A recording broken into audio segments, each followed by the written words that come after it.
Hello students, जय श्री कृष्णा। आज कृष्ण जन्माष्टमी है। अकाउंटिंग स्टैंडर्ड 11 स्टार्ट कर रहे हैं हम। पेज नंबर 3.92 पर आए आप स्टडी मटेरियल में। The effect of change in foreign exchange rate, S 11, effect of change in foreign exchange rates. क्या कहता है ये एस? तो हर एस की शुरुआत स्कोप से हुई है, यानी क्या इसमें इंक्लूड होगा, क्या एक्सक्लूड होगा, किस किस पर अप्लाई होगा, किस पर अप्लाई नहीं होगा, और एंड हुआ हमेशा डिस्क्लोजर से। स्कोप ये बताता है standard should be applied in accounting for transactions in foreign currency. तो किस पर अप्लाई होगा? नंबर 1, ट्रांजैक्शंस पर अप्लाई होगा। Transactions in foreign currency, transactions in foreign currency. For example, जैसे आप इंपोर्ट करते हैं, एक्सपोर्ट करते हैं, ठीक है, of goods, services. IT sector में तो कितनी सर्विस इंपोर्ट एक्सपोर्ट होती है, सर्विसेज भी, ठीक है। फॉरेन करेंसी लोन लेते हैं आप, असेट्स परचेज करते हैं, लायबिलिटी इंकर्ड करते हैं, एक्सेट्रा, सब आ गया इसमें। अब इसकी लिस्ट भी बताऊंगा मैं आपको। तो एस 11 के 3 पार्ट है। पहला पार्ट है transactions, foreign currency transactions means all transaction which involves foreign currency, foreign currency denominated transactions are covered. तो इस पर हम डील करेंगे। Second number in translating the financial statement of foreign operation, translation पर apply होगा। Translation means translation of foreign operation, translation of financial statement of foreign operation, of financial statement. Financial statement क्या होते हैं? Financial statement यानी वही trading P&L वगैरह, balance sheet. Financial statement of foreign operation, ये word आपको कहीं याद आ रहा होगा। Translation of financial statement of foreign operation. Foreign operation कैसे? तो फॉर एग्जांपल, फॉरेन ऑपरेशन में फॉरेन ब्रांच, सब्सिडरी और जॉइंट वेंचर एक्सेट्रा। हमारा बाहर, इंडिया से बाहर एक ब्रांच है, या इंडिया से बाहर हमारी सब्सिडरी है, या जॉइंट वेंचर है। तो हमने फॉरेन ब्रांच में ये वाला पार्ट पढ़ रखा, मैंने उसको कहा भी था कि ये पूरा एस 11 के हिसाब से पढ़ा रहा हूं। एस 11 का एक पार्ट लिखवाया भी था मैंने, रूल्स वगैरह सब। तो आप सबसे पहले ब्रांच वाले कॉपी खोले, उसमें आपको पूरे रूल्स लिखे हुए मिलेंगे, वो सब एस 11 के हिसाब से लिखे हुए। मैंने कहा भी था 3 पार्ट में से एक पार्ट में वहां समझा चुका हूं, रिपीट नहीं करेंगे, ठीक है। फॉरेन ऑपरेशन वहां समझाया था, 2 इंटीग्रल, नॉन इंटीग्रल, सब लिखा हुआ है वहां पे, आप देखना। तो वहां से ट्रायल बैलेंस बन के आता है, और फिर हम एचओ में उसको इनकॉर्पोरेट करते हैं ओवरऑल बैलेंस शीट बनाने के लिए, करते हैं ना। तो financial statement of foreign operation को हमें ट्रांसलेट करना पड़ेगा into reporting currency, into reporting currency. क्या लिखोगे यहां पे? Reporting currency. रिपोर्टिंग करेंसी किसकी होगी? तो जहां पर रिपोर्टिंग जनरली कहां होती है? एचओ में होती है। तो फॉरेन ब्रांच से जो भी ट्रायल बैलेंस आएगा उसको हम ट्रांसलेट करेंगे as per the rules given in AS 11 and then prepare considered balance sheet. In case of holding subsidiary, if foreign subsidiaries trial balance sheet P&L account incorporated into HO, sorry holding companies balance sheet. तो इस तरीके से आप पूरे organisation का consolidation करना चाहोगे, तो आपको सारी foreign branch, foreign subsidiary, foreign joint venture, foreign जितने भी ऑपरेशन हैं उन सब से उनके फाइनेंशियल स्टेटमेंट जो फॉरेन करेंसी में बने हुए होंगे, और आपकी रिपोर्टिंग करेंसी रुपीज होगी या कुछ और होगी। इस एस में ये नहीं कहा है रुपीज, लेकिन जो भी रिपोर्टिंग करेंसी होगी, मैंने इंडियन रुपी वर्ड नहीं लिखा, ठीक है। जो भी रिपोर्टिंग, आप इंडिया में हो और फिर भी डॉलर में रिपोर्टिंग कर रहे हो तो डॉलर आपकी करेंसी है, और आपकी एक ब्रांच इंग्लैंड में तो पाउंड में आ रहा है, तो पाउंड को डॉलर में कन्वर्ट करना है। तो जो भी रिपोर्टिंग करेंसी उसमें कन्वर्ट करना है। कैसे करना है? तो इंटीग्रल, नॉन इंटीग्रल में कैसे करना है? तो याद होगा, ओपनिंग रेट से करते थे, कुछ एवरेज रेट से करते थे, कुछ क्लोजिंग रेट से करते थे। और फिर एक्सचेंज डिफरेंस जो आता था उसका क्या ट्रीटमेंट करना वो भी लिखा है। वो सारी बात जो मैंने लिखवाई है वो पूरा ये वाला पार्ट लिखवा दिया था मैंने, ठीक है। इसलिए यहां पर इसकी डिस्कस नहीं करेंगे। इसके लिए आप लिख लें for detail see copy branch chapter. क्या देख लें? ब्रांच चैप्टर में आप देख लें, ठीक। तो ये पार्ट यहां खत्म होता है। तीसरा, this statement also deal with accounting for foreign currency transactions in nature of forward exchange contract. Forward exchange contract, forward exchange contract, इसको समझेंगे हम, है ना, क्या होता है। हालांकि इस पर इंडेस है अच्छा खासा, तो जो लोग इंडेस अप्लाई करते हैं उन लोगों के लिए फिर ईसीएस का ये वाला पार्ट एप्लीकेबल नहीं होता। और अकाउंटिंग स्टैंडर्ड इंडेस नहीं आए थे उससे पहले इससे रिलेटेड अकाउंटिंग स्टैंडर्ड 30, 31, 32 था, फाइनेंशियल इंस्ट्रूमेंट्स वाला। तो जो लोग उसको अडॉप्ट करते थे उनके लिए भी ये वाला क्लॉज एप्लीकेबल नहीं था एस 11। बट अब वो 3 एस तो हट ही गए हैं, डिलीट ही हो गए हमेशा के लिए, तो उनकी तो हम बात ही नहीं करना चाहते, है ना। इसलिए अब आप अभी आईपीसी कोर्स में ये भी मत सोचो कि इसका आगे क्या होगा इंडेस में, तो इंडेस है ही नहीं आपके कोर्स में। तो अभी तो ये सब हम एस 11 में तीनों पार्ट पढ़ेंगे, है ना, जिसमें सीए में पढ़ा चुका हूं, ये दो मुझे पढ़ाना, फॉरवर्ड एक्सचेंज कॉन्ट्रैक्ट हो गया।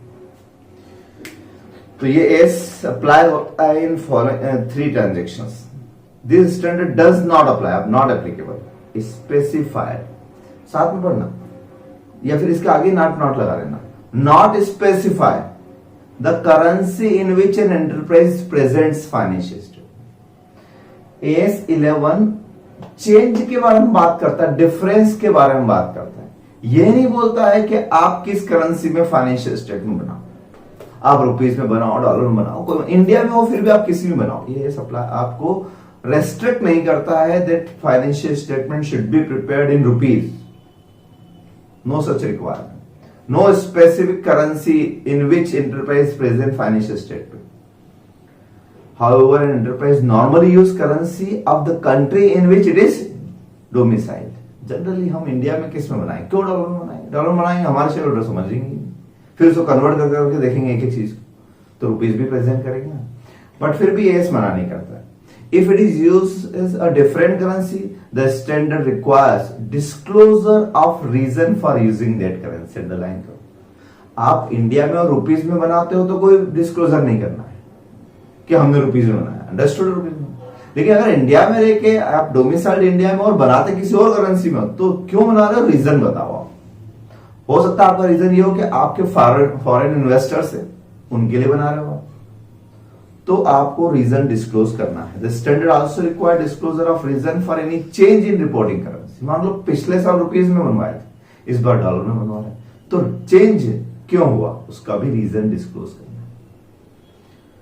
दूसरा पॉइंट, इसके भी आगे नोट लगा लो, standard does not deal with the presentation of cash in cash flow statement of cash flow arising from transaction in foreign currency and translation of cash flow of foreign currency which are addressed in S3.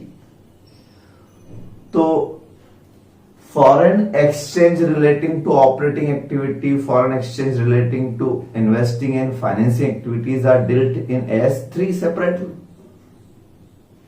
तो किसी भी S के लिए अगर अलग से कोई S बना स्पेसिफिकली कैश फ्लो के लिए, तो फिर यहां क्यों आएगा, यहां से हटा दिया उसको। यानी foreign exchange relating to cash flow statement are covered under S3, not deal with exchange difference arising from foreign currency borrowings पर अंडरलाइन करो, और वहां लिख लो covered in S16 borrowing cost, जो आखिरी एस होगा। और not deal with restatement of enterprise financial statement from its reporting currency into another currency for convenience of users accustomed to that currency for similar purpose. आपने पूरा अपना financial statement rupees में बनाया, ठीक है, पूरा कंप्लीट। फिर आपको कहीं फॉरेन से लोन लेना था, तो उस फॉरेन बैंक वालों ने आपसे पूरे स्टेटमेंट फॉरेन करेंसी में बोला, कन्वर्ट करके।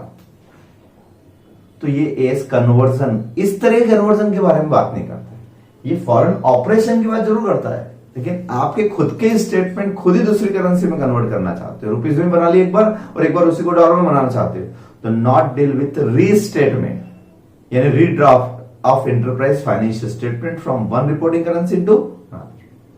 कितनी क्लियर बात। अब कुछ डेफिनेशंस देख लेते हैं। पहली डेफिनेशन है फॉरेन करेंसी ट्रांजैक्शंस की। तो is a transaction which is denominated in और requires to be settle in foreign currency. जो फॉरेन करेंसी में डिनोमिनेटेड हो, यानी आपका जो सौदा हुआ है वो डॉलर वाइज फॉरेन करेंसी में हुआ, रुपीस में नहीं, ठीक है ना। तो रुपीस में फ्लक्चुएशन आएगा, डॉलर में देना पेमेंट या लेना पेमेंट डॉलर में। तो फॉरेन करेंसी में डिनोमिनेटेड है या which require settlement foreign currency including, अब देखो आप सब आ गया इसमें, buying selling of goods and services, ठीक है, whose price is denominated in foreign currency. Borrowing lending, loan लेना और लोन देना, व्हेन अमाउंट पेबल और receivable in foreign currency. Become party of unperform forward exchange contract, ये भी एक तरीके से फॉरेन एक्सचेंज कॉन्ट्रैक्ट ट्रांजेक्शन ही तो है ये भी। और otherwise required dispose of asset, asset purchase करना, सेल करना, तो डिस्पोज ऑफ असेट, एक्वायर और डिस्पोज ऑफ असेट, इंकर और सेटल लायबिलिटीज, सब लिखवा देता हूं। ये सब फॉरेन करेंसी ट्रांजेक्शंस होंगे। मॉनेटरी आइटम्स और money held and asset liability to be received और पेड इन फिक्स्ड और determinable amount of money. Line याद रखना पड़ेगा, काम आएगा। Monetary noun, monetary item means asset liability to be received और पेड, या तो असेट है तो लेना है रिकवरेबल, और लायबिलिटी तो पेबल है, इन फिक्स्ड अमाउंट, अंडरलाइन कर लो, फिक्स्ड और determinable amount of money. Means where inflation not affect the amount to be receive और टू बी पेड। आपके रुपए की वैल्यू कम हो जाए, ज्यादा हो जाए, इन्फ्लेशन कम ज्यादा हो जाए, बाहर मार्केट में महंगाई बढ़ जाए, घट जाए, लेकिन अमाउंट फिक्स रहता है। आप बताइए, आपने लोन लिया, एक प्रैक्टिकल बताता हूं, आपने हाउसिंग लोन के बारे में। आपने लोन लिया मकान बनाने के लिए 10 लाख। आज कितने साल के लोन होते हैं? आपने देखा होगा 20-20 साल चलेंगे लोन। तो 10 लाख रुपए के लोन पर आप इंस्टॉलमेंट देते जा रहे हैं, है ना, विथ इंटरेस्ट। लेकिन वो 10 लाख का लोन जो आपने लिया था, आज बैंक ने आपको 10 लाख दिए, आज उस 10 लाख की परचेसिंग पावर अलग है और आज से 20 साल कुछ और होगा। तो क्या बैंक वाले इंटरेस्ट के अलावा इन्फ्लेशन का पैसा भी लेते हैं? कि हमारा रुपए की वैल्यू डेप्रिशिएट होती जा रही है, तो क्या वो एक्स्ट्रा चार्ज लेते हैं इस बात का? बताओ, नहीं लेते। तो लोन के केस में आपका अमाउंट बैलेंस शीट में, अगर आपने किसी से लोन लिया है, कोई सा भी सिक्योर्ड अनसिक्योर्ड लोन अगर लिया है 10 लाख, तो आपको 10 लाख ही लौटाना है या 10 लाख प्लस इन्फ्लेशन, जिसे मैंने कैपिटल गेन में किया। क्या इंडेक्सेशन होगा इसमें? इंटरेस्ट की बात नहीं, इंटरेस्ट तो फाइनेंस चार्जेस है, वो तो आप किसी का पैसा इस्तेमाल कर रहे हो, उसका कंसिडरेशन है। मैं तो इन्फ्लेशन की बात कर रहा हूं, होता है क्या? तो ऐसे डेटर, आपने किसी को 10,000 रुपए का माल बेचा, अब वो 1 महीने बाद पैसा देगा, तो 1 महीने बाद आप क्या 10,000 प्लस इन्फ्लेशन लोगे? क्या अब 10,000 रुपए की वो वैल्यू नहीं रही? तो कई चीजें आप देखना बैलेंस शीट में, असेट्स और लायबिलिटीज इन फिक्स्ड और determinable amount, means where value not change due to market circumstances. इसी की जगह आपके यहां पर लैंड एंड बिल्डिंग है 10 लाख रुपए की, क्या ये फिक्स्ड है कि एग्जैक्टली 10 लाख रुपए ही आएंगे आपके पास? नहीं, ये फिक्स नहीं है। बैलेंस में लिखे 10 है, लेकिन जब एक्चुअल सौदा होगा तो हो सकता है कम में हो सकता है बहुत ज्यादा में। स्टॉक, स्टॉक का वैल्यूएशन आपने यहां पर किया, कॉस्ट और एनआरवी व्हिचएवर इज लोअर 50 लिख दिया बैलेंस शीट में फाइनेंशियल स्टेटमेंट पर्पस से। लेकिन जब एक्चुअल सौदा करने जाओगे 2 अप्रैल को 4 अप्रैल को तो क्या एग्जैक्टली इतने में बिकेगा? नहीं, कम भी हो सकता है, ज्यादा। तो जहां वैल्यूएशन चेंज हो सकता हो वो नॉन मॉनेटरी, और जहां वैल्यूएशन फिक्स्ड और डिटर्मिनेबल रहता है वो मॉनेटरी।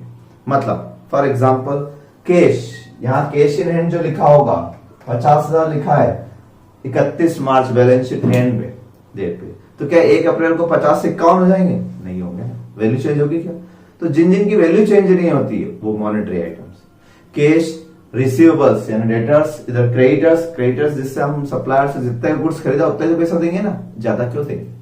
वो अलग मैटर के डिले चार्जेस और वो सब इंटरेस्ट। मैं बात कर रहा हूं इन्फ्लेशन की। और आगे लिख लो लोन, एडवांसेस। और नॉन मॉनेटरी में क्या? और assets liability other than monetary. कितनी बढ़िया डेफिनेशन है, इसी डेफिनेशन तुमको बहुत पसंद है। For example fixed assets, inventories, investment in equity shares, investment होता है, तो investment in equity share 5 lakh, तो ये वैल्यू लिखी इतनी जरूर है, लेकिन क्या वैल्यू फिक्स्ड है? क्या एग्जैक्टली इतना ही अमाउंट आएगा? नहीं, ये बैलेंस शीट में 31 मार्च को लिखे इतने हैं, लेकिन जब हम एक्चुअल बेचने जाएंगे तो हो सकता है इस इन्वेस्टमेंट से कम या ज्यादा है। तो वेयर वैल्यूएशन में be change, where amount is not fixed और determinable, then it is non monetary item. Foreign operation का मतलब समझा दिया। Foreign operation means foreign subsidiary, associate, joint venture, branch वगैरह वगैरह। Integral, non integral foreign operation का meaning मैंने आपको ब्रांच में बताया था, जहां पर ब्रांच एचओ से सिमिलर एक्टिविटीज करती है। एसबीआई का एग्जांपल दिया था, यहां बैंकिंग वहां भी बैंकिंग, तो जब similar activities perform by branch then it is integral foreign branch. And if different type of activities which is not similar to HO then it is non integral. Example भी लिखा पढ़ना। Forward exchange contract, forward exchange contract means an agreement to exchange difference currency at forward rate in future, in future word, यानी forward exchange, यानी exchange अभी नहीं होगा, सौदा आज होगा, कॉन्ट्रैक्ट आज होगा, but to be exchange, foreign currency to be exchange in future at forward rate. एक स्पॉट रेट होती है आज की और एक होती है forward rate, forward means future rate. तो exchange of foreign currency at future date at forward rate, then it is foreign exchange contract, है ना। Settlement to be made after some time, 1 महीने 2 महीने 3 महीने बाद करेंसी का एक्सचेंज करना, आज नहीं करना। फॉरवर्ड रेट और स्पॉट रेट, दो। Spot rate means current rate, forward rate is specified exchange rate for exchange of two currencies at specific future date. Exact future date 3 महीने बाद की कोई रेट को हम फॉरवर्ड रेट बोलते हैं। ये था आपका डेफिनेशन सेक्शन, ठीक है।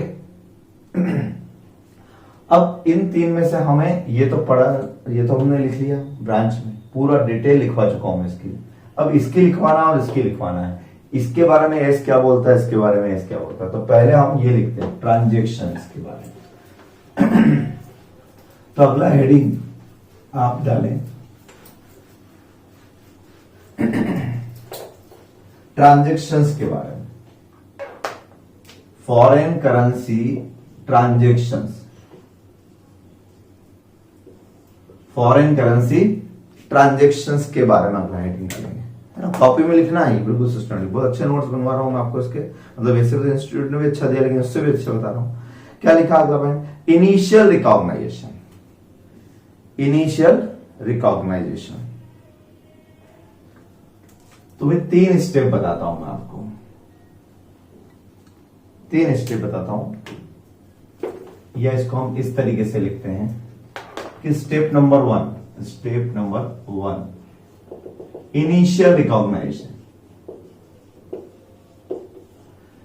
इनिशियल रिकॉग्नाइजेशन मतलब आज अगर मैंने कोई ट्रांजेक्शन किया है तो मुझे आज किस रेट में रिकॉग्नाइज करना चाहिए। एस क्या बोलता है पहले पढ़ते हैं। A foreign currency transaction should be recorded on initial recognisation in reporting currency. अब अंडरलाइन करें, by applying foreign currency amount the exchange rate between report currency and the foreign currency at the date of transaction. यहां underline करो, at the date of transaction, ठीक है।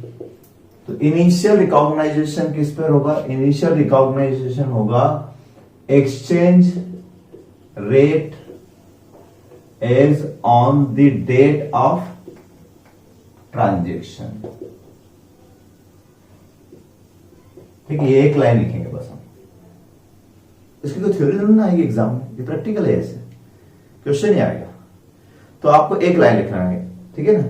तो all foreign currency transactions are initially means first time recorded at exchange rate as on the date of transaction. Example भी लिख लेते हैं। Mister X purchase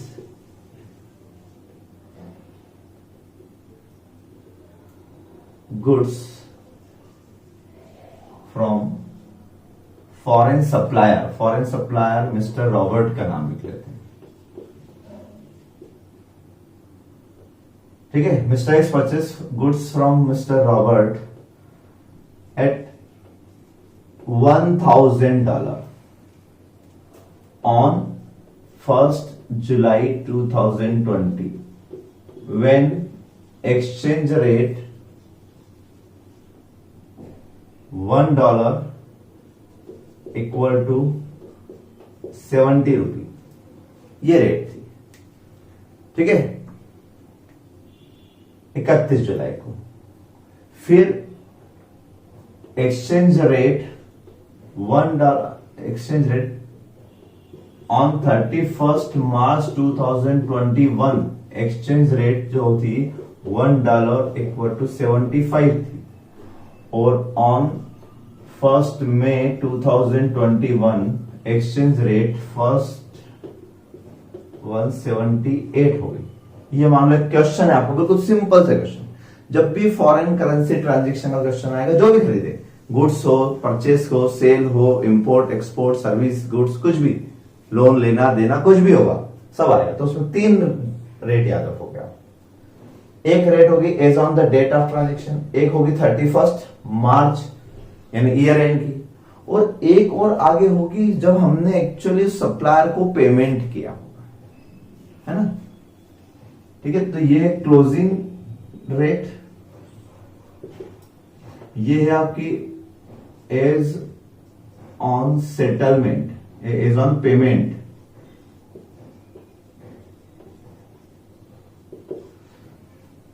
ठीक है, ये पेमेंट डेट की है, एज ऑन पेमेंट डेट। तो अब एज क्या बोलता है, इनिशियल रिकॉग्नाइजेशन, यानी इनिशियल यानी कि आपका, अब इनिशियल का मतलब क्या हुआ है, इनिशियल मतलब कि 1 जुलाई 2020 को आप इसको कैसे रिकॉर्ड करोगे, जब आप गुड्स परचेस करते हो तो परचेजेस अकाउंट डेबिटेड। अभी मैं कस्टम ड्यूटी वगैरह की बात नहीं कर रहा हूं, ठीक है, इसलिए मैं जीएसटी, कस्टम ड्यूटी ये सब छोड़ रहा हूं, मुझे सिर्फ कंसेप्ट समझाना है। और सामने वाली पार्टी का नाम क्या, सप्लायर का मिस्टर रॉबर्ट, ये परचेस किया फॉरेन करेंसी में। तो इनिशियली मुझे इसको किस पर रिकॉर्ड करना चाहिए, तो मुझे इस $1,000 को किस पर रिकॉर्ड करना चाहिए, 70 रुपए पर रिकॉर्ड करना चाहिए। ठीक है, यानी 70,000, 70,000 रुपए पर रिकॉर्ड करना चाहिए इसको। Purchase account debited 70,000 and Robert account liability created 70,000, 70,000 देना आज की डेट। तो इनिशियली ऐसे करना है। ठीक है, अ रेट दैट अप्रोक्सीमेट, अगला पैराग्राफ, अगर मान लो एग्जैक्टली इस दिन की रेट पता ना चले, तो वैसे तो रोज की रेट डिक्लेयर होती है, बट फिर भी ना पता चले तो, या फिर इस तरह के ट्रांजेक्शन आप बार बार करते हो, रोज करते हो, रोज हम रेट में 5 पैसे 10 पैसे का फर्क आ जाता है। ठीक है, तो क्या बोला है कि the rate approximate the actual rate at the date of transaction is often used. For example, an average rate for the week और a month might be used for all transaction in each foreign currency occurring during the period. However, if exchange rate fluctuates significantly, the use of average rate for the period is unreliable. तो अगर बहुत कम fluctuation होता है 5 पैसे 10 पैसे का, तो आप क्या कर सकते हैं, पूरे मंथ का या पूरे वीक का एवरेज रेट से भी कर सकते हैं सारे ट्रांजेक्शन, बार बार चेंज करने की जरूरत नहीं है। बट अगर मेजर फ्लक्चुएशन होता है, कभी कभी होता है ना, एकदम बहुत रुपए की वैल्यू कम हो जाती, बढ़ जाती, तो उस कंडीशन में फिर आपको क्या करना पड़ेगा, उस कंडीशन में आपको जो एक्चुअल रेट है उसी से करना है। अब आते हैं अगला point, reporting at each balance sheet date, reporting at each balance sheet date. तो अगला हेडिंग सेकंड स्टेप लिखेंगे हम, step number 2, at each balance sheet date. हर बैलेंस शीट डेट पर क्या करना चाहिए, तो ये एस बोलता है मॉनेटरी नॉन मॉनेटरी आइटम को आइडेंटिफाई करो, और an carried at historical cost और fair value, non monetary item. तो मॉनेटरी आइटम के बारे में क्या, नॉन मॉनेटरी आइटम के बारे में समझते हैं। Foreign currency monetary item underline करें, should be reported using the closing rate, पहली लाइन काफी है। तो आप इसी के नीचे क्या लिखेंगे, ऊपर का मिटाते जाओगे तो फिर क्या लिखेंगे, इसी के नीचे आप हेडिंग लिख लेंगे number 1, monetary item. Monetary item अभी मैंने बताया आपको जो फिक्स रहते हैं, तो इसको किस पर रखना है, क्लोजिंग रेट पर रखना है, बस शॉर्टकट में ऐसा लिखेंगे, एट क्लोजिंग रेट। और नॉन मॉनेटरी आइटम के बारे में क्या बोल रहा है, नॉन मॉनेटरी आइटम के बारे में ऐसा है, नॉन मॉनेटरी आइटम में 2 बातें, However, in certain circumstances, the closing rate may not reflect with the reasonable accuracy वगैरह। तो ये पैराग्राफ तो पढ़ लेना, कुछ खास नहीं है।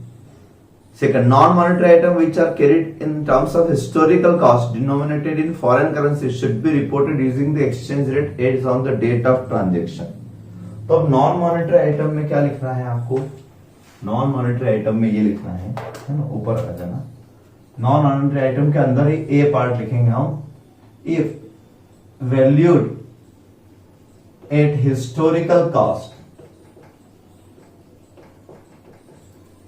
अगर मान लो जैसे नॉन मॉनेटरी में क्या आता है, फिक्स्ड एसेट्स, तो फिक्स्ड एसेट्स अगर आपने हिस्टोरिकल कॉस्ट कंसेप्ट अप्लाई किया है, कौन सा? Historical cost concept. AS10 दो तरह से होता है ना, कॉस्ट या revaluation model.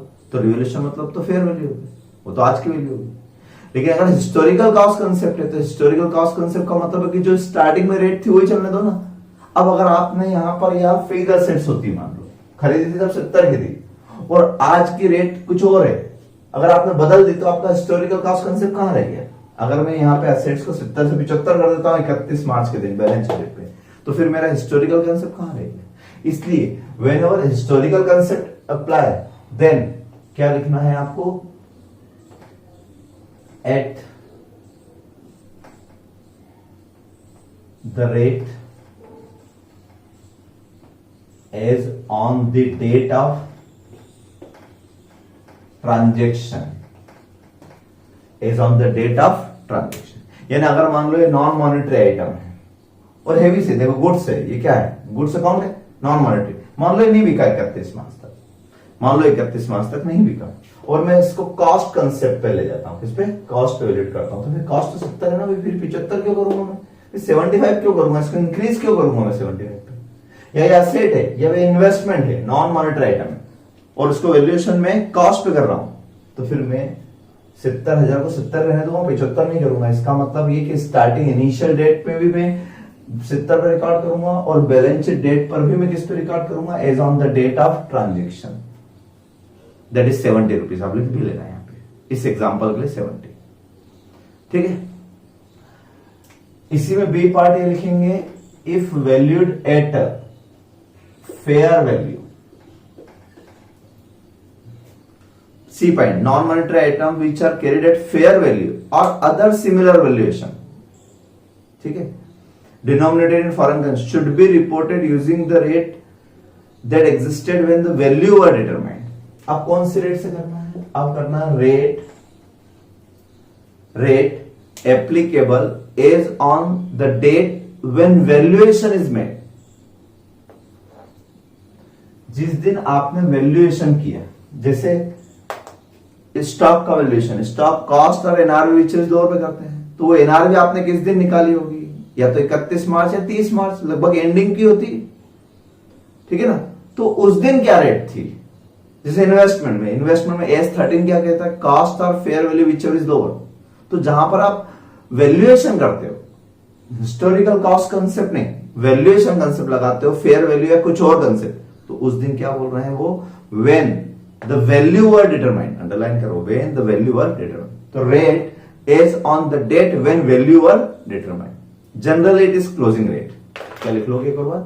Generally it is closing rate. Closing में तो वैल्यूएशन करेगा व्यक्ति, ठीक है। और लास्ट है contingent liability denominated in foreign currency, तो इस पे भी लिख लोगे आप क्लोजिंग रेट।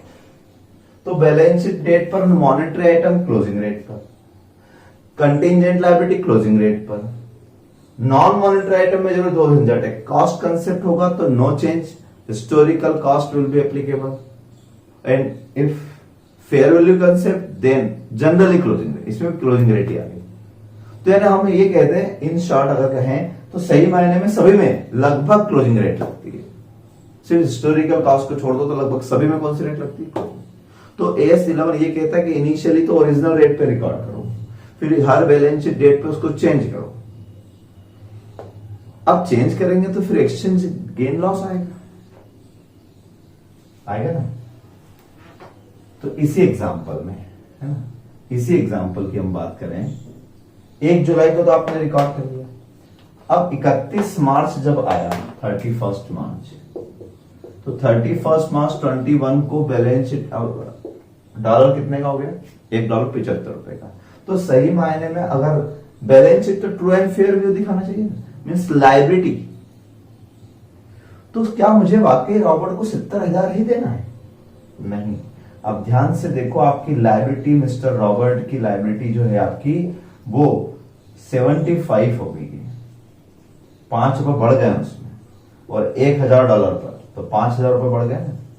और मिस्टर रॉबर्ट कौन है? क्रेडिटर। और क्रेडिटर क्या होते हैं? Monetary item. क्रेडिटर क्या है? Monetary item. तो डेटर, क्रेडिटर, लोन अकाउंट, ये जितने भी अकाउंट होते हैं इन सबको हमें क्लोजिंग रेट पे करना है।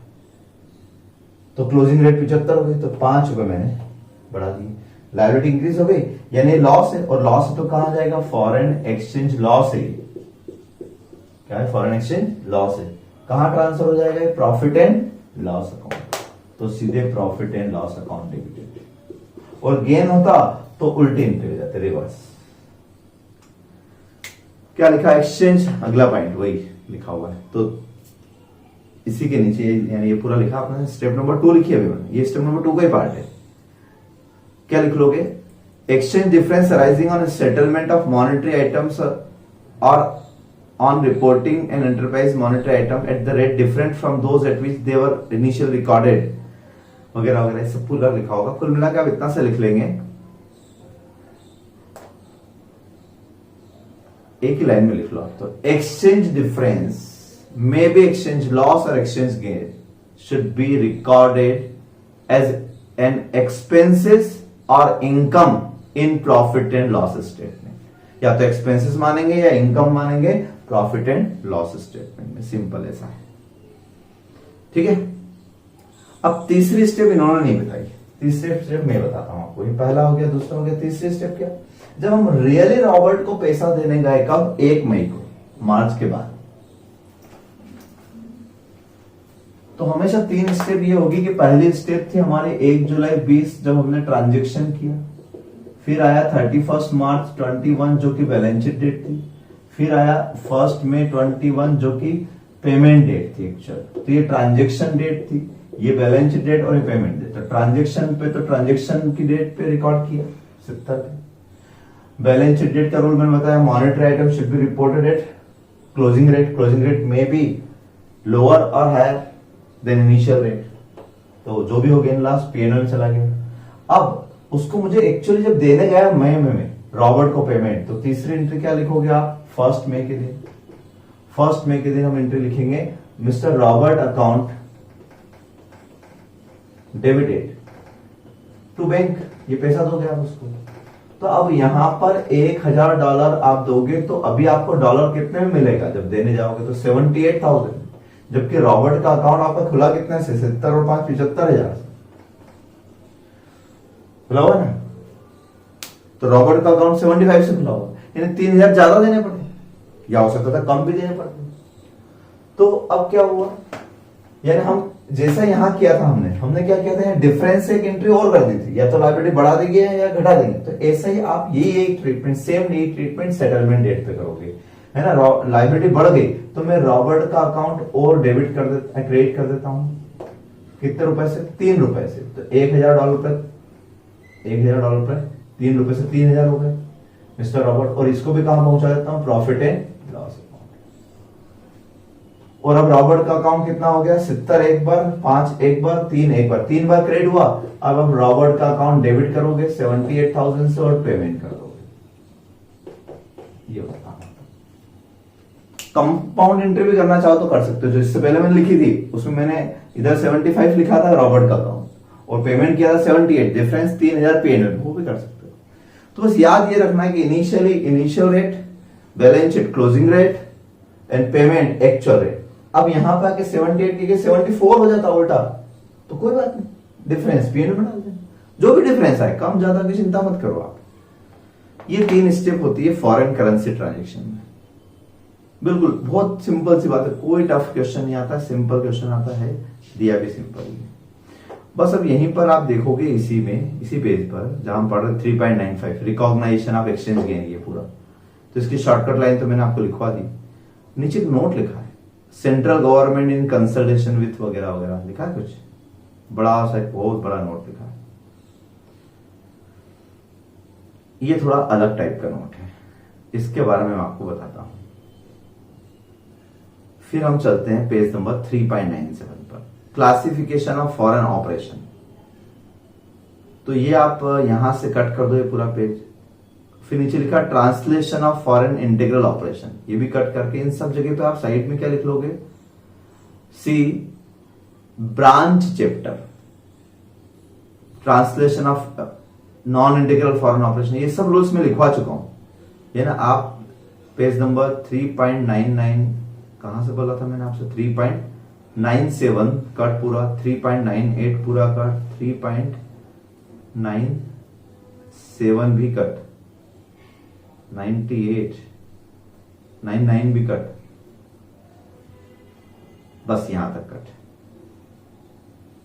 3.1000 ये भी कट नहीं, ये पूरा कट नहीं, सॉरी 3.100 पे यहां तक कट करना है। कहां से, tax effect of exchange difference, इसके ऊपर तक का, यानी change in classification of foreign operation, यहां तक कट कर दो। तो ये फॉरेन ऑपरेशन यानी बीच वाला पार्ट में आपको पूरा वहां लिखवा चुका हूं, ये पूरे तीनों पेज कट कर देंगे। फिर tax effect of exchange difference और फॉरवर्ड एक्सचेंज कॉन्ट्रैक्ट, ये दो पार्ट, और अभी ऊपर एक चीज छोड़ी, ये बचेगा, तो ये करते हैं। चलिए हम पेज वापस चलते हैं ऊपर ही, पेज नंबर 3.95 पर जहां हम पढ़ रहे थे, तो हमने initial transaction, balance sheet date और डेट ऑफ पेमेंट, ये हो गया पहला पार्ट। अब इसी में 3.95 पर ही आप एक नोट पढ़ा रहा था मैं आपको, central government in consultation with national advisory committee on accounting standards made an amendment to AS 11 in form of companies accounting standard amendment rules 2009 and 2011। बहुत पुरानी कहानी है, वैसे तो बहुत पुरानी कहानी है और बहुत लंबी कहानी है, और अभी वीडियो में सुनाने का टाइम नहीं है। अगर अपनी ओरिजिनल रेगुलर क्लास होती तो मैं आपको सुनाता कि कैसे बड़ी बड़ी कंपनीज अपने हिसाब से अकाउंटिंग स्टैंडर्ड को मैनेज करवा लेती है। इसमें आप सीखने को मिलेगा, इसमें देखने को मिलेगा आपको कैसे हुआ। तो पहले मैं बताता हूं कि इसमें लिखा क्या है, फिर बताऊंगा कि क्यों कंपनियों ने ऐसा किया। तो लिखा है according to the notification exchange difference, अब सुनना पैराग्राफ बड़ा इंपॉर्टेंट है, बहुत अच्छे से पढ़ना। Exchange difference arising on reporting of long term, underline करें, long term foreign currency monetary items. हम बात कर रहे हैं इस पैराग्राफ की, पैराग्राफ 46 और 46A पैराग्राफ कहलाता है। 46A ही रहेगी, आप तो ये समझ लो। तो 46A में अभी तक पैराग्राफ याद नहीं करवाया कभी भी एस में, लेकिन इस एस में जब भी मैं बोलूंगा 46A तो आपको ये याद आना चाहिए, long term foreign currency monetary item. Monetary item means fixed amount, यानी फिक्स्ड लोन लिया मैं, या फिक्स्ड मुझे क्रेडिटर को पैसा देना है, क्रेडिटर मॉनेटरी होते हैं, लोन मॉनेटरी होता है, ठीक है ना। तो फॉरेन करेंसी मॉनेटरी आइटम की बात करें, वो भी लॉन्ग टर्म, शॉर्ट टर्म नहीं, at rate different from those at which they were initially recorded during the year or reported in the previous financial statement so far as they relate to acquisition। अब underline करें, relate to acquisition of depreciable asset, can be added to or deducted from the cost of asset and should be depreciated over the balance life of asset। पूरा underline करने लायक है। And in other cases, round बना लो उस पे, can be accumulated in FCMITD account, foreign currency monetary item translation difference account. Foreign currency, FC तो याद रह जाएगा, फॉरेन करेंसी, MIT अपने उज्जैन का कॉलेज याद रख लेना। फॉरेन करेंसी मॉनेटरी आइटम, ठीक है, मॉनेटरी आइटम देखो, ट्रांसलेशन डिफरेंस अकाउंट, तो FCMITD account,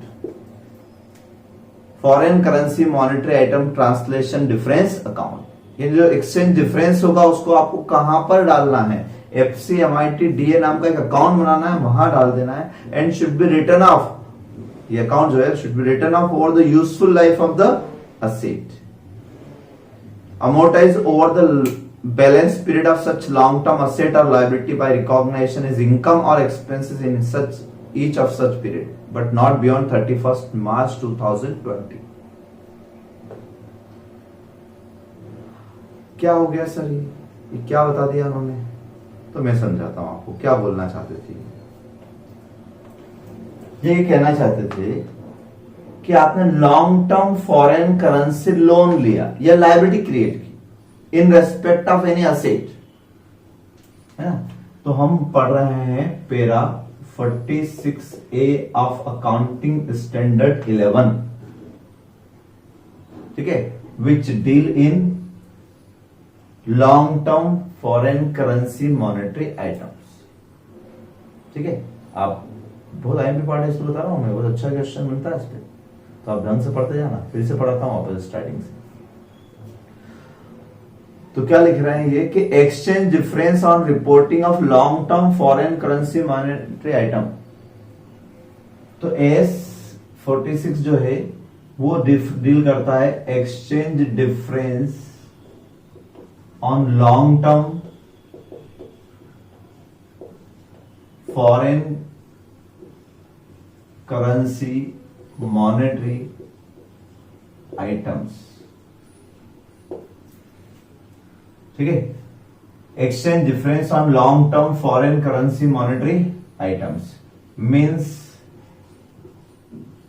long term foreign currency loan creditors. अच्छा, क्रेडिटर जब जनरली लॉन्ग टर्म नहीं होते, क्रेडिटर शॉर्ट टर्म होते, लेकिन असेट अगर उधार खरीदी हो और उसी क्रेडिटर से हमने फाइनेंस करवा लिया एक तरीके से, देखिए 5 साल में देंगे 10 साल में देंगे, तो लॉन्ग टर्म हो सकता है ना, तो पॉसिबल है। अब यहां पर दो बात लिख रहे हैं, किससे रिलेटेड लिख रहे हैं? In respect of depreciable asset, depreciable asset पूरा लिखना। ये मेरी डॉक्टरल लैंग्वेज में लिखा करो, पूरा लिखा करो, मैं तो टाइम बचाने के लिए फटाफट इतना कर देता हूं। तो डेप्रीशिएबल असेट अगर हो तो क्या होगा? और in respect of other asset, other asset का मतलब है non depreciable asset, non depreciable assets like land for example, land. तो जमीन खरीदने के लिए क्या होगा? तो ऐसा, और डेप्रीशिएबल असेट्स खरीदने के लिए यानी बिल्डिंग खरीदने के लिए लोन लिया, प्लांट एंड मशीनरी के लोन लिया, तो वैसा।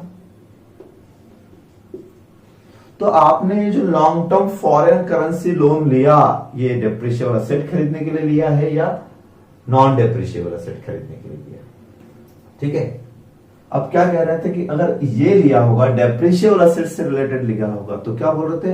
एडेड टू और deducted from cost of asset. हमेशा ये वर्ड याद रखना।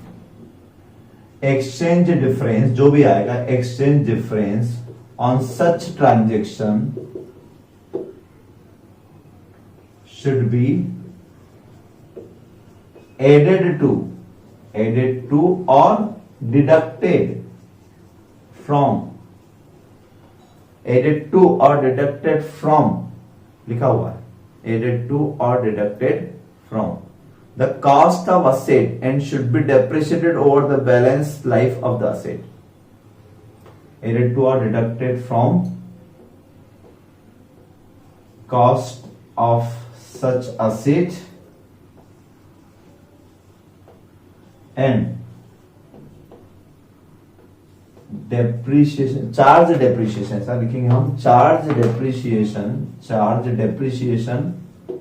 on revised value in remaining useful life। तो आप उस असेट की कॉस्ट को बढ़ा देना या घटा देना, एडेड टू और डिडक्टेड फ्रॉम दैट असेट, उसमें से प्लस है का माइनस, और जो अब रिवाइज अमाउंट आएगा, revise amount remaining useful life के लिए डेप्रिशिएट होगा प्रोस्पेक्टिव, कैसे भी समझते हैं। और अदर असेट के केस में क्या कह रहे हैं?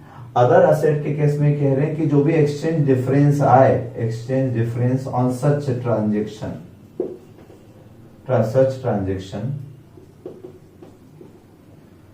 accumulated means debit or credit in FCMITDA।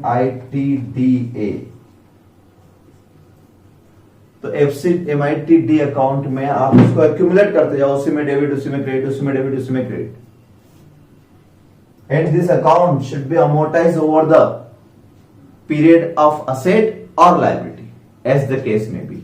ये लाइन हो लिख ली। अब इसको प्रैक्टिकली समझते हैं। प्रैक्टिकली मुझे नहीं लगता इन्होंने कोई क्वेश्चन दिया होगा, बाकी का नीचे पूरा पेज कट कर देना, यही पूरी लाइन लिखी हुई है 3.96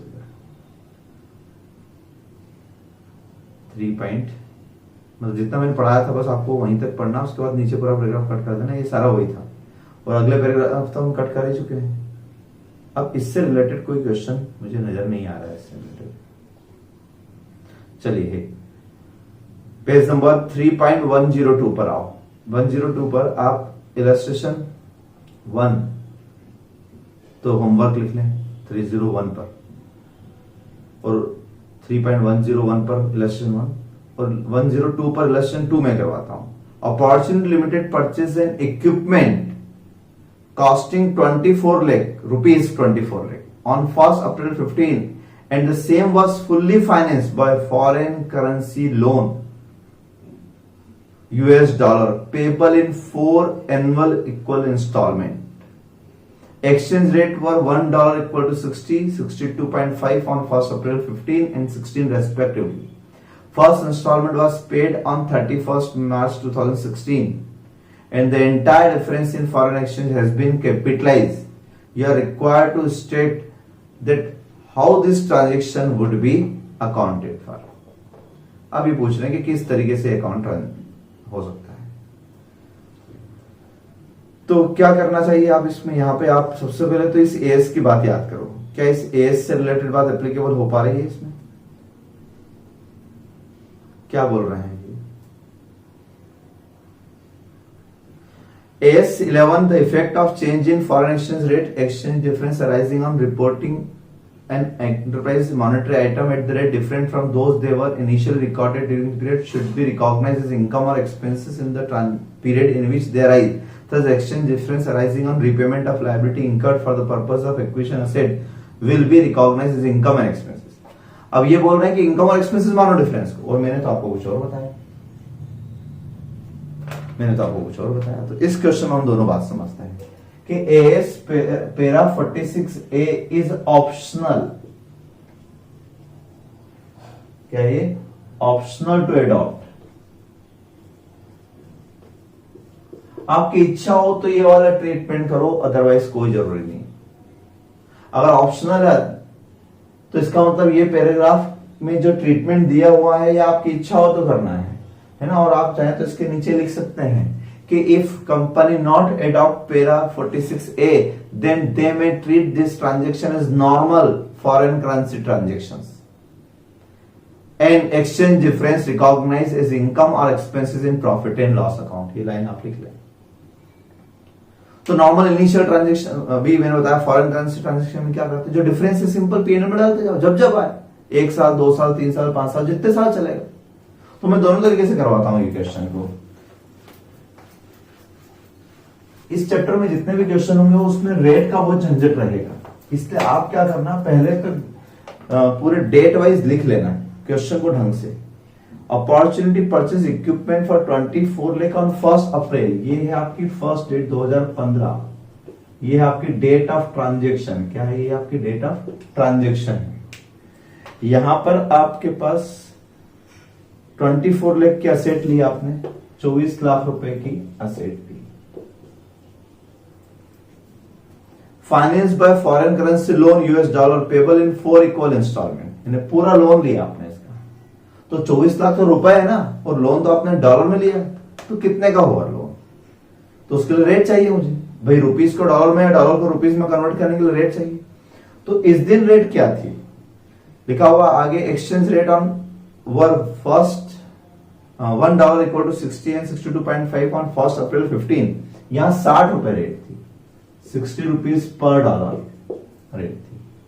तो आप जब 24 लाख रुपए में 60 से डिवाइड करेंगे, 24 लाख रुपए में 60 से डिवाइड करेंगे, यानी हमने $40,000 का लोन लिया, foreign currency long term loan, ठीक है ना, long term foreign currency loan. सही मायने हमने इतने का लिया है, और उससे हमने असेट खरीद ली, पूरी लोन है, दिख ही रहा है क्वेश्चन में। परचेज इक्विपमेंट कॉस्टिंग 24 लाख, ठीक है ना, and the same was fully finance, लिखा भी पूरा को पूरा लोन पूरे 24 लाख का, तो असेट भी 24 लाख की, लोन भी 24 लाख का हो गया, है ना। और डॉलर में कहें तो कितने का हो गया, $40,000। अब आगे क्या लिखा हुआ है, 31 मार्च 16 को ये रेट, 31 मार्च 16 को ये रेट बढ़ के कितनी हो गई, ये रेट हो गई आपके 62.5, यहां 60 थी, यहां 62.5 हो गई। First instalment was paid on 31 March 2016, यहां पे फर्स्ट इंस्टॉलमेंट पेड इस दिन, तो फर्स्ट इंस्टॉलमेंट मतलब कितनी, $40,000 की बात थी, $40,000 को हमें 4 इंस्टॉलमेंट में देना था, 4 इंस्टॉलमेंट, तो इसका मतलब 10,000 पर इंस्टॉलमेंट देना है ना, प्लस इंटरेस्ट अलग से, तो इंटरेस्ट की तो रेट ही नहीं दे रखी, इसलिए मैं इंटरेस्ट की बात ही नहीं कर रहा हूं।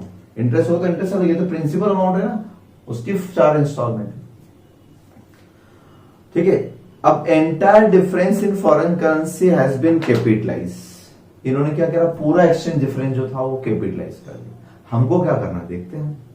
और तीसरी रेट एक और कौन सी होती है, इसके आगे जिस दिन एक्चुअल पेमेंट हुआ वो नहीं दी, वो होती तो वहां पर, तो पहले यहां से यहां तक आते, फिर यहां से वहां तक। हर फॉरेन करेंसी ट्रांजेक्शन में आपको पहली वाली स्टेप तो याद रखनी है, यानी जो मैंने अभी एएस का पार्ट लिखवाया आपको, इनिशियल, बैलेंस शीट डेट और सेटलमेंट डेट, ये तो हर जगह फिट हो जाएगा, चाहे आप पैरा 46 से अप्लाई करें या ना करें।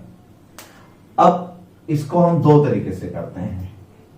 नंबर 1, केस 1, ऐसा लिखना, case 1, if company does not apply para 46A, then the treatment will be similar to normal foreign currency transactions, ठीक है। उसके नीचे आप तो नॉर्मल फॉरेन करेंसी ट्रांजेक्शन में क्या होता है कि आप इनिशियल रिकॉग्निशन किस रेट से करते हो, as on the date of transaction पे रिकॉर्ड करते हो। तो डेट ऑफ ट्रांजेक्शन पर मैं एंट्री करूंगा, equipment account debited, equipment means assets account debited to foreign currency loan account. कितने डॉलर का, $40,000 का लिया मैंने, उस वक्त रेट क्या थी, 60। तो AS11 क्या बोलता है, इनिशियली तो 60 पे रिकॉर्ड करना है, 24 लाख रुपए। थोड़ा बहुत कैश दिया होगा तो कैश लिख देता हूं। फिर AS11 क्या बोलता है आपसे कि as on the date of each balance sheet, हर बैलेंस शीट डेट पर क्या करना है हमको ये करना है कि हमें बैलेंस शीट में बैलेंस लिखना रहता है, तो बैलेंस आपका क्लोजिंग रेट पे दिखना है। किस पे दिखना है, क्लोजिंग रेट पे। अब इस दिन 2 बात हो रही है, एक तो ये क्लोजिंग डेट है और एक ये पेमेंट डेट भी है, 1/4, मतलब एक इंस्टॉलमेंट यहां पे की। तो चलो पहले इंस्टॉलमेंट पेमेंट की बात कर लेते हैं। इंस्टॉलमेंट 10,000 की पे की, तो इंस्टॉलमेंट 10,000 की पे की इस लोन पर, तो फॉरेन करेंसी लोन कम हो जाएगा ना कम। अच्छा, दोनों डेट सेम है इसलिए आप पहले कोई सी भी एंट्री कर सकते हो। तो पहले मैं पेमेंट की कर दूंगा, क्योंकि अगर पेमेंट बीच में होता तो भी आपके लिए ये ज्यादा इजी रहेगा कि आपने $10,000 का पेमेंट कर दिया, लेकिन $10,000 का लोन जो था आपका वो तो 60 पे रिकॉर्डेड था। तो आपका जो लोन अकाउंट है 24 लाख रुपए का, ठीक है, इनिशियली 24 लाख रुपए का रुपीस, उसका 1/4 आप पे कर रहे हो, तो 6 लाख रुपए पे कर रहे हो, 6 लाख पे कर रहे हो ना। इसको आप इस तरीके से भी लिख सकते हो कि $10,000 इंटू 60 रुपए, तो 6 लाख। लेकिन क्या एक्चुअली आपको पेमेंट 6 लाख करना है? एक्चुअल आपको पेमेंट जो करना है वो आज कर रहे हो आप 31 मार्च को। 31 मार्च के दिन डॉलर आपका 60 रुपए का है ही नहीं, आपका डॉलर 62 रुपए का हो गया, 62 रुपए 50 पैसे का। तो आपको पेमेंट 6,25,000 करना पड़ रहा है, 6,25,000। तो क्या ये जो एक्सचेंज डिफरेंस है ये हम P&L अकाउंट में लिखते हैं? यस, या इसका अभी नाम लिख देता हूं मैं, एक और इसका नाम लिख देता हूं फॉरेन एक्सचेंज लॉस अकाउंट। तो एक तो पेमेंट पे लॉस होता है, मैंने हमेशा बताया, पेमेंट इससे पहले हो या इसके बाद में हो सकता था क्वार्टरली इंस्टॉलमेंट। तो आप ये दिमाग में बैठा लें कि पहले दिन ऐसे एंट्री करना, कोई भी क्वेश्चन है। फिर जब जब पेमेंट होगा, मान लो हायर परचेस का क्वेश्चन होता तो क्वार्टरली इंस्टॉलमेंट भी आ सकते। जब जब इंस्टॉलमेंट देंगे, आप जितने से लोन अकाउंट खोला उतने से बंद करो, क्योंकि मैं ज्यादा से बंद कैसे कर सकता हूँ। लेकिन पेमेंट वो लिखो जो एक्चुअल है, जिस दिन आपने पेमेंट किया उस दिन, तो उस दिन तो मैंने पेमेंट ज्यादा किया, डिफरेंस पीएनएल में पहुंचा। अब 31 मार्च क्लोजिंग डेट भी है, तो क्लोजिंग डेट पे क्या रूल है कि all monetary item, loan monetary item होता है, all monetary item should be recorded at closing rate. तो क्लोजिंग रेट पर हम रिकॉर्ड कर लेते हैं 31 मार्च की ही थी, क्लोजिंग रेट पर रिकॉर्ड करते हैं। क्लोजिंग रेट जो है वो 60 नहीं, क्लोजिंग रेट तो 62 है। बढ़ गया लोन, तो लोन बढ़ गया अगर आपका, तो अगेन आपका लॉस हो गया, foreign exchange loss account debited to foreign currency loan account. 62.5 minus 60, तो ₹2.5 का डिफरेंस। अब कितने पर? 30,000 पे, 40 पर नहीं, 10 पे तो अलग कर दिया। तो मैं ये बोल रहा था कि पहले कोई सा भी कर सकते थे आप, अगर यहाँ पूरे 40 का कर देते तो ये पूरा लॉस एक साथ ही आ जाता, बट 10 का अलग कर दिया करो, ज्यादा अच्छा ये, और इधर इसका अलग कर दें। तो 30,000 इंटू 2.5 यानी 75,000। और इन दोनों लॉस के लिए एक एंट्री और कर दोगे लास्ट में, क्या? Profit and loss account debited to foreign exchange loss account, 1,00,000 रुपए, 25 ये 75 ये। तो क्या माना मैंने अभी इसमें? Company not adopt 46A, so transfer to profit and loss account. Exchange loss is treated as an expenses and transfer to PNL. PNL में डाल दिया, असेट में कुछ भी नहीं करा, असेट 24 की 24 है। आई बात समझ में आपको? ये कंसेप्ट है। फॉरेन करेंसी ट्रांजैक्शन कोई सी भी, छोटे अमाउंट के, बड़े अमाउंट को, शॉर्ट टर्म के हो, लॉन्ग टर्म के हो, कोई फर्क नहीं पड़ता। जब पूरा पैरा 46A होगा ही नहीं, अगर मान लो अप्लाई ही नहीं होगा, तो नॉर्मल इनिशियल ट्रांजैक्शन, फिर बैलेंस शीट डेट ट्रांजैक्शन, और अगर एक्चुअल पेमेंट है तो payment transaction, and treated as expenses और income and transfer to PNL, normal treatment है। एक साथ करते 40,000 का तो क्या होता? तो पहले ऐसा कर सकते थे आप, पहले आप पूरे लोन का रेवल्यूशन कर लो 60 की जगह 62 का, फिर उसमें से 1/4 पे कर लो, तो भी सही आंसर आएगा। लेकिन अब हम समझते हैं सेकंड केस, केस 2 लिखें आप। केस 2 क्या? ये तो हो गया कंप्लीट अपना। केस 2 ये लिखें, if company adopt para 46A,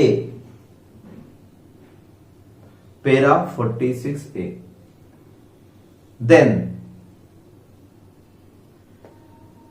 exchange difference on long-term foreign currency monetary items related to depreciable asset should be added to or deducted from the cost of asset, and the remaining amount of asset should be depreciated over the remaining life in prospectively। ये पूरी line आप लिख के रखना second case में, ठीक है। अब इसी को हम चेंज करके बताते हैं। मान लो ऐसा होता है तो क्या होता? ऐसा होता तो 1 अप्रैल 15 के दिन आपने $40,000 का लोन लिया 60 रुपए की रेट से, तो आपके 24 लाख रुपए का लोन हो गया फॉरेन करेंसी लोन, जो 31 मार्च 16 को बढ़ के, बीच में आपने कोई पेमेंट नहीं किया, तो जो बढ़ के आपका कितना हो गया था? $40,000 जो थे 62.5 हो गए थे, 62.5 हो गए थे। इसका मतलब ये कितने लाख रुपए के हो गए? 25 लाख। 62.5 इंटू 40,000, 25 लाख की, ठीक है ना? ये आपका लोन। तो अब इसका जो एक्सचेंज डिफरेंस है 1 लाख रुपए का एक्सचेंज डिफरेंस, तो आप 3 एंट्री ना करते हुए डायरेक्ट पहली एंट्री ये होगी 60 वाली 24 लाख वाली होगी, दूसरी एंट्री में 25 लाख पे लायबिलिटी रिकॉग्नाइज कर लेते, तो भी आपका आंसर सेम आता। मतलब अगर हम डायरेक्ट करते तो कैसे करते? फॉरेन करेंसी लोन को मैं पहले 1 लाख से पूरा बढ़ा देता, और ये एक्सचेंज लॉस डेबिट हो जाता है 1 लाख से, कहां पे? सीधे पीएनएल में ले जाते हैं, इतनी सारी एंट्री नहीं करते। अब फॉरेन करेंसी लोन बढ़ गया, अब इसमें से आपने 1/10 पे कर दिया, सॉरी 1/4 पे कर दिया, तो फॉरेन करेंसी लोन अकाउंट, अब लोन अकाउंट 24 से नहीं 25 से खुल गया। अब कितने से हो गया? 25 से। तो 25 लाख रुपए का 1/4 पे कर दिया आपने, 25 लाख रुपए का 1/4 पे कर दिया आपने, मतलब कि 6,25,000, और ये पेमेंट करो 6,25,000, और पेमेंट भी $10,000 का हुआ, और कितने के रेट से हुआ, 62.50 तो सेम आ गया। तो अब डबल से गेन नहीं, गेन लॉस नहीं आएगा ना, एक बार आ तो गया, तो आप डायरेक्ट एंट्री भी कर सकते हो। और एग्जाम में एंट्री नहीं पूछी अगर मान लो, तो डायरेक्ट ऐसे लिख देना कि फर्स्ट डेट पे ये था, इनिशियल बाद में ये था। अब एक्सचेंज लॉस का क्या करना है, तो एक्सचेंज लॉस के दो treatment, if para 46 A not applicable then transfer to P&L account. तो इक्विपमेंट की कॉस्ट इनिशियली कितने पे रिकॉर्ड हुई थी, 24 लाख पे, 24 लाख रुपए लिख देते हैं साहब हम, ठीक है, 24 लाख रुपए। अभी हमने असेट में कोई चेंज किया नहीं, हमने सिर्फ मॉनिटरी आइटम में चेंज किया, असेट तो हिस्टोरिकल कॉस्ट पे चलेगी ना। लेकिन अगर पैरा 46A अप्लाई करते हैं तो पैरा 46A क्या बोलता है, अभी मैंने आपको बताया, एडेड टू और deducted from the cost of asset. तो अगर लॉस है, तो लॉस अगर है तो अब इस एंट्री में क्या होगा, अगर लॉस है तो इस एंट्री में फर्क ये आएगा कि आप फॉरेन करेंसी का जो एक्सचेंज डिफरेंस होगा उसको आप इक्विपमेंट अकाउंट में लिख देंगे, ठीक है, नरेशन में लिख दोगे exchange loss debited to equipment account as per para 46। तो इक्विपमेंट में ऐड करने का बोला है इस पैरा 46A में, ऐसा कहा है, ठीक है। पेमेंट तो वही, वो पेमेंट की एंट्री तो वही होगी, 110 पेमेंट हुआ, loan account debited to bank, payment की एंट्री होगी, बस यहां फर्क है। तो P&L में ले जाना कि इक्विपमेंट में ले जाना, बस ये फर्क है। असेट अकाउंट में डेबिट करें या, और अगर ये नॉन डेप्रिशिएबल असेट होती है, लैंड होता है सपोज, तो तीसरा ट्रीटमेंट क्या हो जाता है, तीसरा ट्रीटमेंट होता है FCMITD अकाउंट। कहां डेबिट करना है, FCMITD। यानी 3 ट्रीटमेंट हो गए, या तो आप P&L अकाउंट लिखोगे, डेबिट करोगे, या फिर आप इक्विपमेंट अकाउंट डेबिट करोगे, इक्विपमेंट मतलब असेट अकाउंट, या फिर आप ऐसा। तो पहली एंट्री यही होगी सेम, पेमेंट की एंट्री पे अपनी जगह होगी, हमें सिर्फ एक्सचेंज लॉस जो हो रहा है लोन लॉन्ग टर्म, वो भी लॉन्ग टर्म मॉनेटरी आइटम होना चाहिए, शॉर्ट टर्म नहीं, लॉन्ग टर्म मॉनेटरी लोन पर अगर कोई चेंज होता है, एक्सचेंज डिफरेंस होता है जिससे लोन बढ़ जाते हैं या घट जाते हैं, तो that gain that loss should be debited और क्रेडिटेड टू दिस पीरियड। 3 में से एक ट्रीटमेंट करना है आपको, ठीक है। तो मैं यहां पर ऐड कर देता हूं एक्सचेंज डिफरेंस 1 लाख रुपए, 25 लाख। अब क्या बोला गया है, अब 46 क्या बोलता है कि अब ये जो रिवाइज्ड वैल्यू आई है,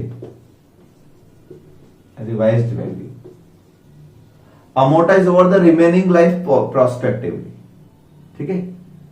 तो अब हमें इस पर डेप्रिसिएशन लगाना है। डेप्रिसिएशन कितने साल के लिए लगा है, इसमें कुछ लाइफ वाइफ दे रखी, कुछ नहीं दे रखी इस क्वेश्चन में। मान लो किसी क्वेश्चन में लाइफ दे रखी होगी, तो आपको क्या करना है, जैसे सपोज मान लो मैं अज्यूम कर लेता हूं, अज्यूम लाइफ 5 ईयर्स, 5 साल, तो 25/5 स्क्रैप वैल्यू 0, तो डेप्रिसिएशन कितना आ गया, 5 लाख रुपए। अभी होगी 30 लाख रुपए की, सॉरी माइनस करना है, 20 लाख रुपए, 20, ठीक है। ये बात हुई हमारी कब की, ये हमारी बात हो गई आपकी 31 मार्च 2016 को ऐसा होगा। मान लो इस क्वेश्चन को मैं थोड़ा सा और आगे बढ़ा देता हूं, आगे बढ़ा देता हूं मतलब कि 1 साल और आगे चलते हैं। और लोन तो लॉन्ग टर्म है ना, लोन तो बहुत साल चलेगा, और यहां लॉन्ग टर्म का मतलब भी आपका 5 ईयर्स है, कहीं लिखा हुआ था, मेंशन है, देखना। तो अब मान लो 31 मार्च 17 पर आए, अब वहां पर जाके रेट 65 हो गए सपोज, 65, और एक इंस्टॉलमेंट और पे कर दी, एक इंस्टॉलमेंट और पे कर दी। तो अब यहां से यहां तक जब आए, तो अब वो $40 में से 10 का तो हम पेमेंट कर चुके थे इसी दिन, तो बैलेंस कितना बचा था, बैलेंस शीट में कितना बचा था, 30। तो अब 30 पे करेंगे ना, और पूरा 40 बचा होता तो 40 करते। तो इंस्टॉलमेंट अगर हो तो इंस्टॉलमेंट हटाते जाना। अब 30,000 का 65 पर हो गया लोन, तो 30,000 इंटू 65, 19,50,000 का लोन हो गया। 19,50,000 रुपए का। यानी कितना एक्सचेंज डिफरेंस हो गया आपका? एक्सचेंज डिफरेंस जो हो गया आपका वो 65 और 62, यानी $2.50 का डिफरेंस आया $30,000 पे। $10,000 पे नहीं, वहां $40,000 पे क्यों निकाला था? क्योंकि यहां से यहां तक बीच में पेमेंट कुछ भी नहीं हुआ था, पेमेंट आखिरी में हुआ था, तो 40,000 का डिफरेंस। फिर इस दिन पेमेंट करके यही बैलेंस कितना हो जाता? 30। अब 30 का 30 से, तो 30 का डिफरेंस, तो 30 का वैल्यूएशन इस पे था, 30 का वैल्यूएशन इस पे। ये डिफरेंस कितना हो गया आपका? 30,000 इंटू 2.5, 75,000, 75,000। तो इसको क्या करना है? तो फिर added to, again exchange difference जो है आपका वो 75,000 रुपए यहां ऐड हो जाएगा। अब ये होगा 20,75,000। अब लाइफ कितनी बची? 4 साल। तो इसको हम डेप्रिशिएट करेंगे रिमेनिंग लाइफ में 20,75,000 को 4 साल में, रिमेनिंग यूजफुल लाइफ में 20,75,000 डिवाइड बाय 4, यानी 5,18,750। तो आप एक कंसेप्ट दिमाग में बैठा ले, 46A कहता है कि long term foreign currency monetary items means loan, exchange difference हर साल पीएनएल में नहीं ले जाना है, हर साल एडेड टू डिडक्टेड फ्रॉम। मान लो अगले साल कम हो जाता है तो इसमें माइनस कर दो। तो जो भी आपके असेट की केयरिंग अमाउंट है, बैलेंस वैल्यू है, उसमें आप प्लस या माइनस करते चले जाओगे। इस साल 24 में प्लस माइनस किया, फिर बचा हुआ नेट, अब इसमें प्लस माइनस किया, अब बचा हुआ नेट, अगले साल फिर उसमें प्लस माइनस करूंगा, और रिमेनिंग अमाउंट जो है वो रिमेनिंग यूजफुल लाइफ में राइट ऑफ करना है, तो वही कर रहा हूं। ये तरीका है। एफसी एमआईटी अकाउंट अगर बनाया होता, डेप्रिशिएबल असेट नहीं होती, लैंड होता है, तो फिर लैंड होता तो लैंड तो एज इट इज लिखते हम, उसमें ये प्लस माइनस नहीं होता। फिर कहा आता एफसी एमआईटी अकाउंट में ये प्लस होते रहते, पहले 1 लाख प्लस हो गए, फिर 75,000 हो गए, फिर और ऐसे एक्यूमुलेट होते चले जाते, और उसको हम ओवर द लाइफ, जैसे असेट की लाइफ, तो असेट तो कोई काम की नहीं, क्योंकि लैंड पे तो कोई लाइफ होती नहीं। तो लोन की लाइफ, लोन 5 साल का लिखा तो 5 साल में एफसी एमआईटी अकाउंट को राइट ऑफ कर देते। पर उतना डीप क्वेश्चन इस तरह का आपके इसमें आएगा नहीं, फिर भी मैंने आपको इनिशियल लेवल का तो समझा दिया कम से कम, ठीक है। अब हमारा सिर्फ फॉरवर्ड एक्सचेंज कॉन्ट्रैक्ट वाला पार्ट बचा है, बाकी आपका इस एएस कंप्लीट है। होमवर्क की बात जहां तक करते हैं हम, तो पेज नंबर 3.101 पे मैंने कहा इलस्ट्रेशन 1 करना है आपको, इलस्ट्रेशन 2 करना है, ये जो मैंने करवाया है। इलस्ट्रेशन 2 में इन्होंने लिखा है, देखो नीचे note, the above answer has been given on the basis that company is not avail option for capitalisation of exchange difference. However as per para 46A अगर करते तो कैसे करते, तो उन्होंने भी 2 तरीके से बताया है इस क्वेश्चन। फिर थर्ड नंबर आपका वही ट्रायल बैलेंस को कन्वर्ट करना है, तो यहाँ ब्रांच चैप्टर पे जाना और कन्वर्जन के रूल्स पढ़ना, वहां पर उससे करना है। तो 1 2 3 3 इलस्ट्रेशन, तो ये बस 3 करना है, ठीक है। और ऐसे डीएस रावत के भी 1 2 3 3 क्वेश्चन करना, तो 3 उधर इतना, और अगर कॉमन हो तो छोड़ देना, ठीक। एक वीडियो और बनाना पड़ेगा फॉरवर्ड एक्सचेंज कॉन्ट्रैक्ट, ये वाला अपना एएस कंप्लीट हो जाएगा। Thank you so much.